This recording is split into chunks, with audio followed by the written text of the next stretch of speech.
Hi guys, welcome back to the channel. My name is Miranda and today we are doing my monthly reading wrap-up for August, which I'm very excited about. August simultaneously felt like the slowest and the longest month ever. And I look back at some of these books that I read and I'm just kind of like, wow, that feels like ages ago.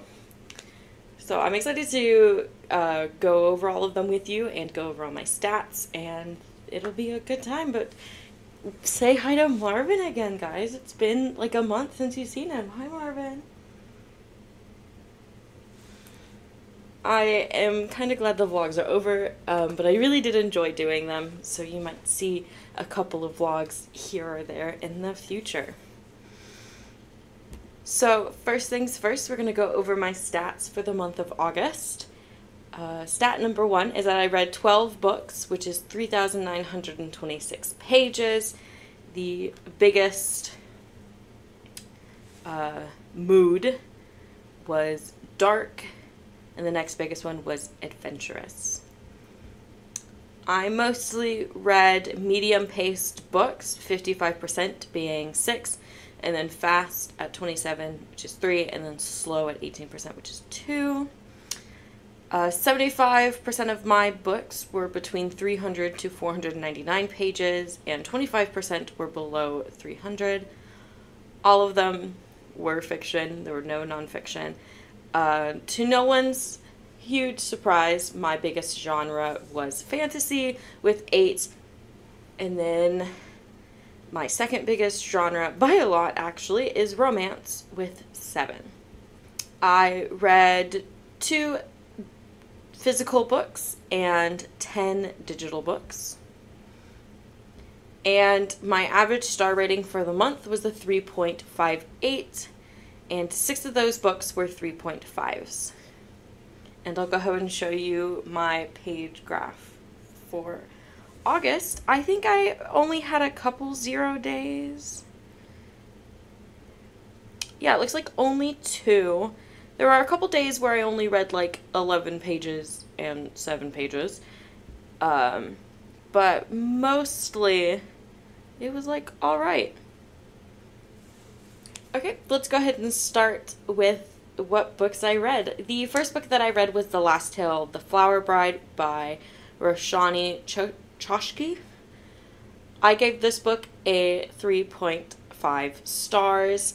What I remember about this book is that I spent a really long time being kind of confused about whether or not I was supposed to buy in to the like fantasy part of the story. Like, was the other world, was that real?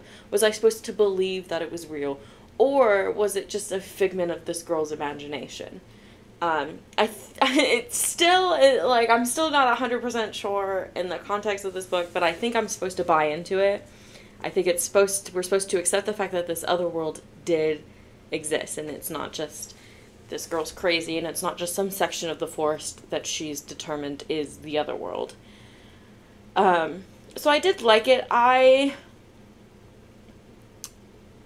kind of guessed the twist, because I remember that the author was very particular about smells, and specifically the smell of apples. And I remember reading that going like, hey, that's kind of weird, like, and the fact that you keep telling me like what this girl smells like, I felt like it was really important, and it was, and it kind of helped the reader understand like what was going on really, more than what the protagonist saw.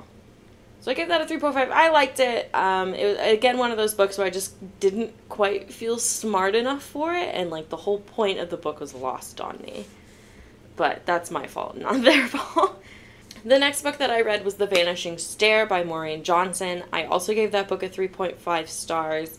My biggest issue with this book is that I just don't really care that much about Stevie's everyday, day-to-day activities. Like, for the first half of the book, it's just Stevie getting back to the academy, And I just, like, getting back in the routine, being like, we got a couple people gone now, and I was like, don't care that much. Her relationship with David is not my favorite. So I really kind of struggled. And then, as with the first book, the action happened, and that's when I really enjoyed it. It's just kind of getting through the first half of the book until I start to like it. And then the second half of the book, to me, just, like, completely blows it away, which is why I rate it kind of as highly as I did, and which is why I will probably finish the series. I've heard the 5th book is not good, so I may not read that book. But the original 4, I will most likely read, because I am curious. I want to know who's who, what's happening. So, did I enjoy every second of it? No. Did I finish it? Yes. I think it was, like, this book took me the longest to read out of the entire month. The next book that I read was Silver in the Wood by Emily Tesh. I gave this book a 3.5. Again, same as The Last Tale of the Flower Bride, I just don't feel smart enough to understand what the book is telling me. I feel like it's written in so many hidden words and hidden sentences, and I'm just not very good at looking deeper into it. And this should be like, hey Miranda, have you ever considered, I don't know, trying a bit more? And not really. I think I just kind of enjoy books that are just very, like, face value. They say what they mean, and I do struggle a lot more with books that I have to think about, which may make me a bad reader, and maybe I'll get out of that habit, but I don't know. But yeah, I liked this book.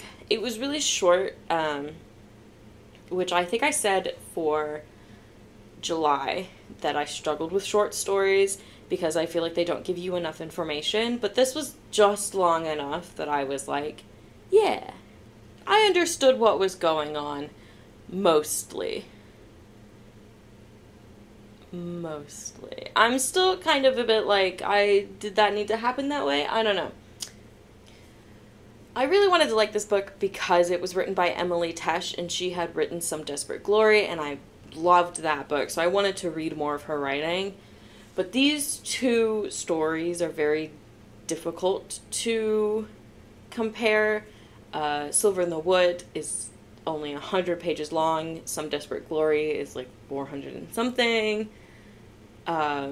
This is a fantasy book about being in the woods. Some Desperate Glory takes place not on Earth and is sci-fi, not really fantasy. And it's just, they're so different, they're hard to compare. I obviously like Some Desperate Glory a lot more than I liked Silver in the Wood, but I still liked it. So I'm hoping that Emily Tesh, the more I read from her, the more she cements herself as a favorite author. The next book I read was actually a manga, which is Chainsaw Man Volume 1. I gave this also a 3.5 stars. I read it in like a day. Pretty easy. I liked it, I guess. I thought his obsession with touching boobs was a bit kind of weird and not really that interesting, and that's like his whole...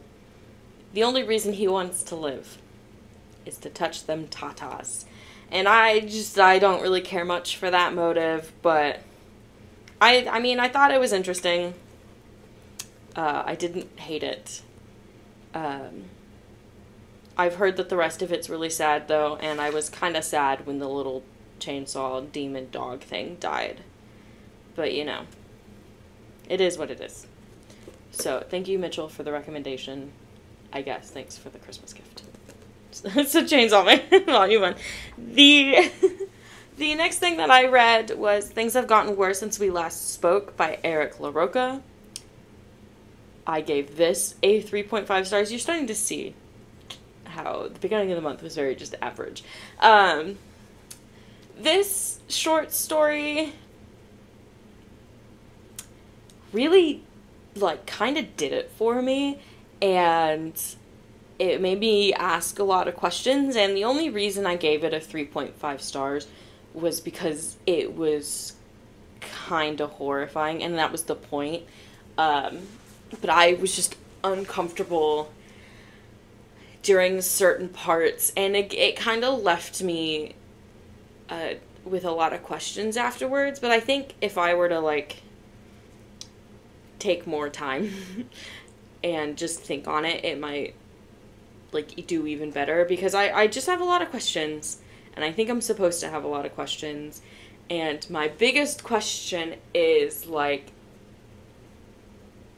who really is the crazy one? Who really is the crazy one? I think it's kind of answered, but at the same time, like, who really? So, 3.5 stars. I liked it. I thought it was creepy. I really cannot get over the meat. If you've read the book, you know what I mean. If you have not, that's okay. That is a-okay. Read the book and you'll find out. I don't want to explain anything more about the meat, but I just can't get over it. I cannot.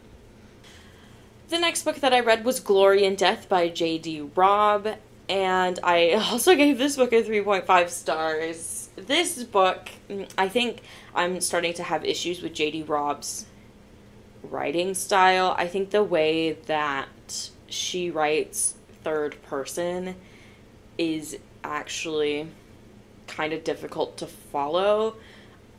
It switches perspectives just so quickly, because it's still a, like, multiple perspective book, despite the fact that, like, it's not like each chapter is a different perspective. It just jumps between people, and I think it's really hard to follow sometimes, because you're just, it starts off a sentence, and that first sentence, you're like, that sentence could be the thought of anybody in the room right now. And sometimes it's not even someone in the room. Sometimes it's someone, like, miles away. And you're like, okay, it's not until the second sentence that's like, oh, this is the person we're talking about. And I just kind of struggle with that. I wish it was just a bit more clear on who exactly we were talking about at certain points in time. Is it we're now in that person's perspective, or are we just thinking about them? That kind of deal. And I noticed this with the first book. I noticed this with the second book. I read about 3 pages of the third book, and it was the same problem, and I just kind of struggle with it, and I don't know. I did like this book. I like a little bit of romance, and so I was all about it. But it's really just that kind of changing perspectives that I struggle with. I wish it was just a bit clearer. And I just cannot fathom how there are 50 plus books in this series. Like, the main protagonist, Eve, has, like, gone through so much mental growth. How do you do 50 more books about that before Eve becomes a really stagnant character? And if it's not all about Eve and all the rest of the 50 books, then how can it be the In Death series? I don't know. And I don't know if I want to find out. I don't know if I care that much. So, I might just stop there, to be honest. I think I've extended my hold on the library for the third book, but I don't know if I will ever read it, and I think, I think I might be okay with that. Or maybe I'll read the next book and be done. I don't know. But it's not like a true, like, series, so I don't really have to continue. It'll be fine.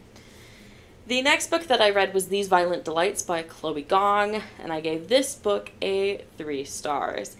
I wanted to like this book so much, but I just thought Juliet was so annoying.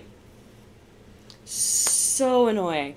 I didn't like her attitude, and I just found her to be just not that, like, likable as a protagonist. And I don't get how they, like each other. Yeah, the relationship between Roma and Juliet, I just was not my favorite. I really liked Roma as a character and his two, like, people. His two people are cool. It was interesting that it was, like, them. So we got Roma and then Juliet and then, like, two underlings. And they both had a dad, which I know sounds silly, but it's, like, it's kind of interesting to see how, like, similar they were despite how opposite they wanted to be. I also just didn't really understand their, like, relationship pre-Juliet going to the United States. Like, what, they just hung out? I guess that's what you do in a relationship. But, like, they fell in love before she went to America, and then she went to America, and, you know, she just, I guess I get it, actually. I take back my statement. I get it. I get the relationship. Because they hung out and they were like, screw our parents, we'll hang out anyways. And then the Roma betrayed Juliet. And then she went to America and then got to sit there and harbor those feelings for 5 years.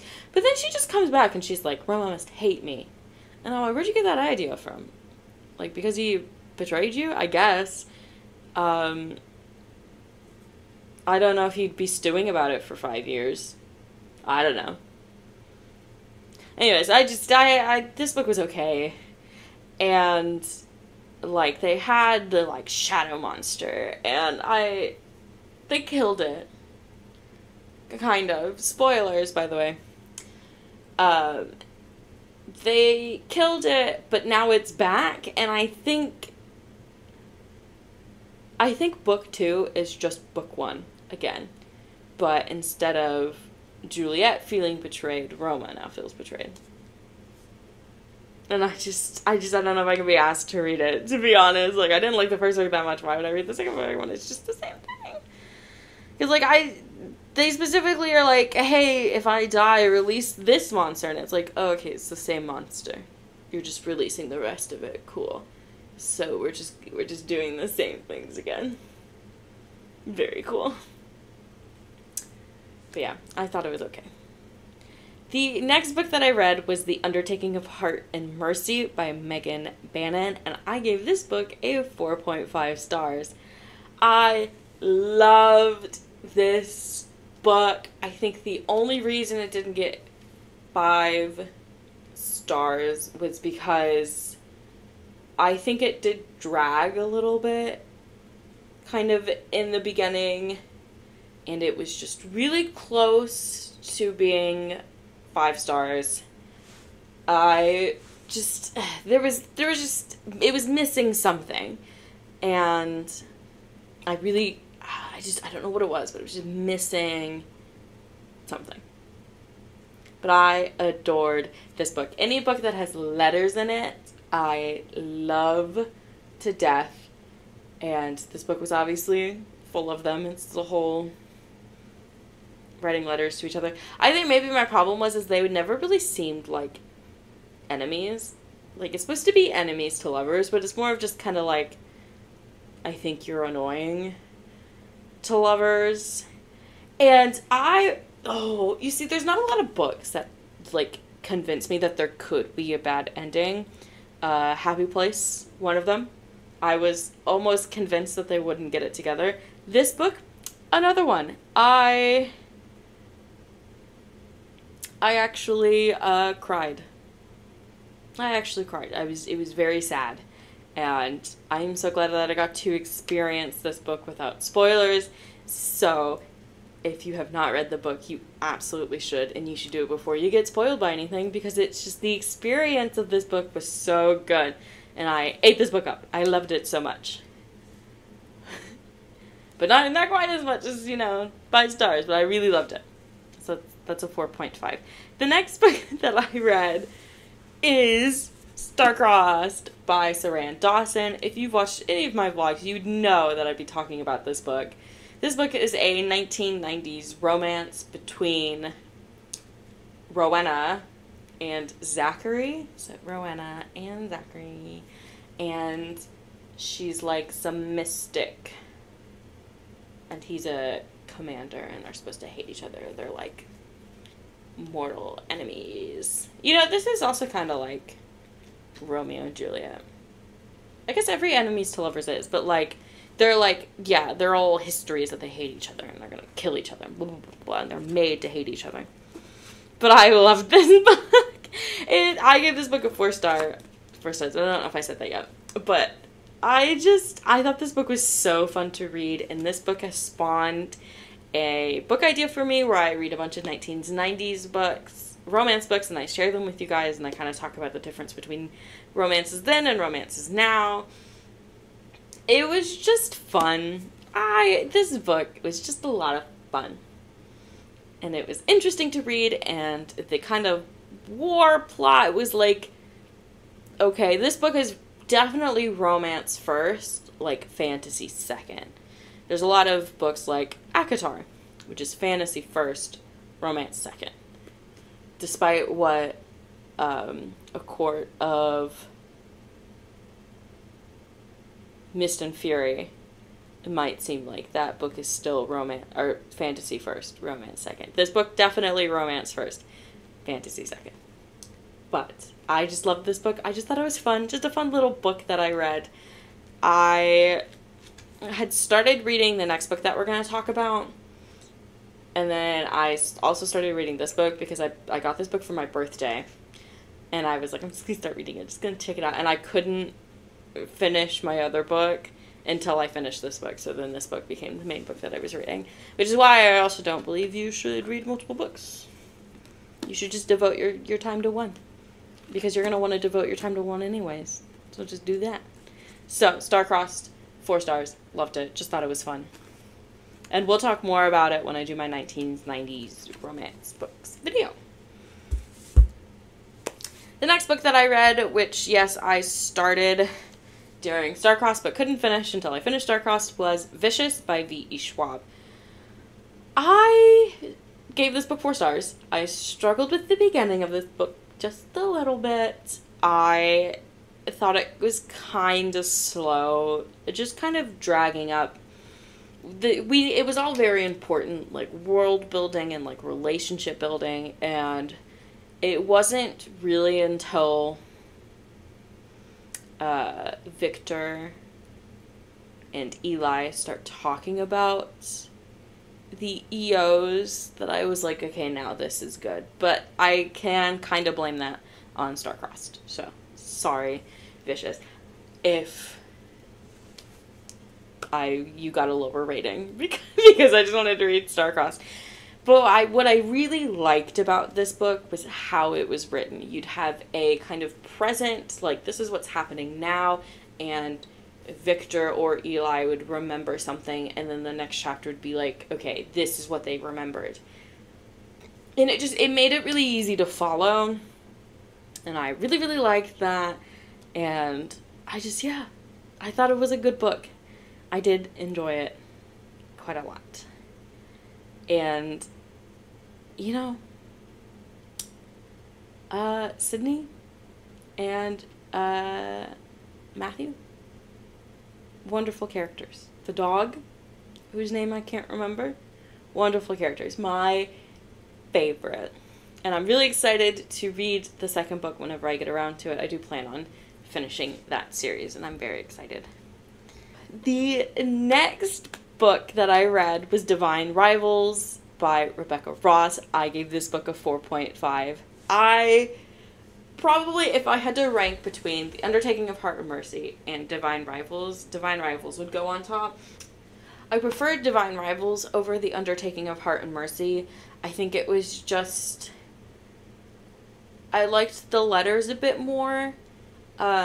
So with The Undertaking of Heart and Mercy, like, they'd send a letter and then stuff would happen and then they would read the letter because the letter actually had to travel between two people. Divine Rivals was more like texting. Like, the letters got to the person whenever, like, they sent it. So it was less letter writing and more texting. But I adored it. I liked it so much.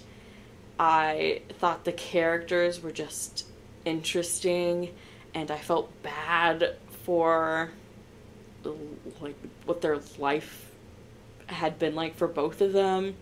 And I just really, really liked it. Every character that you met, you were like, yeah, that's a good one. Except for maybe the mom.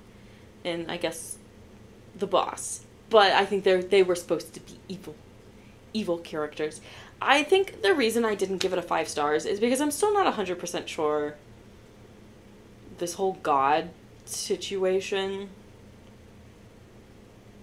Like, I get it, but at the same time, I'm just kind of like, their backstory and their history is a little fuzzy for me.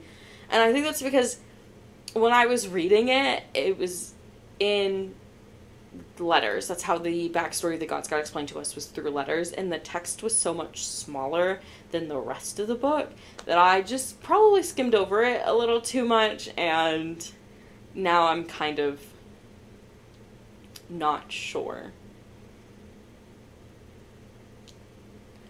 But it was interesting. And I really liked it. And I have pre-ordered the next book. And I am kind of mad I didn't realize that there was a duology. Or, yeah, I didn't realize there was a duology, and I didn't know that the duology wasn't out yet. So I have to wait until December. That's 2 books I now have to wait for in December. And I'm really sad. And please tell me Divine Rivals ends well. I need it to end well. So that was Divine Rivals. The last book that I read in August was Rhapsodic by Laura Thalassa. I gave this book 2 stars. And it was an interesting book. Now, I am going to preface me talking about this book with the fact that for half of this book, this girl is 16 years old. And it gets written off as not a problem because she's an adult in the monster world or whatever. But it's totally a problem. Like, the fact that she's only 16 and, like, she isn't very good at developing relationships, and I don't think she's ever, like, kissed a boy at this point, like, is kind of preyed upon. Even if Laura Thalassa didn't mean to do it in that way, like, the bargainer is respectful in the sense that he doesn't do anything like kissing or anything beyond that, but there's definitely like looks and thoughts and things like that. And if there wasn't a curse, I think it would have very quickly moved on to kissing and things beyond that. But this, like, half of the book is she is 23, which does help because I think Farah was like 18, so like I can't really complain. But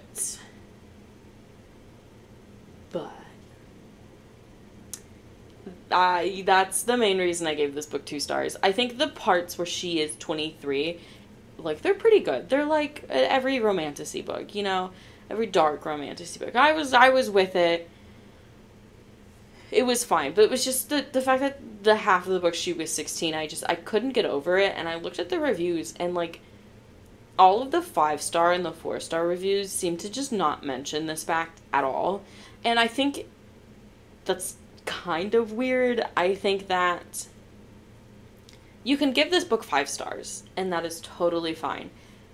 But I think it should be mentioned that for half this book, this girl is 16, and I think that's important.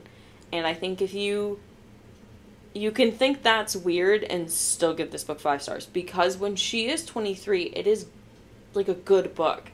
and I really like it. It's just the parts where she's not, I'm just kind of like, this is uncomfortable for me. So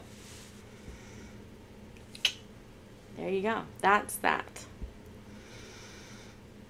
Okay. That is every single book that I read in August. So thank you guys so much for joining me today. I have a really exciting video for you guys next week. So I hope when it comes out, you'll be really excited. I'm really excited about it. And yeah, so do you have any last thoughts, Marvin? I do too. I agree with that. Alright guys, well thank you so much for watching. I hope you guys have a wonderful morning, noon, night, whatever it is, wherever you are, and I will see you next week. Bye!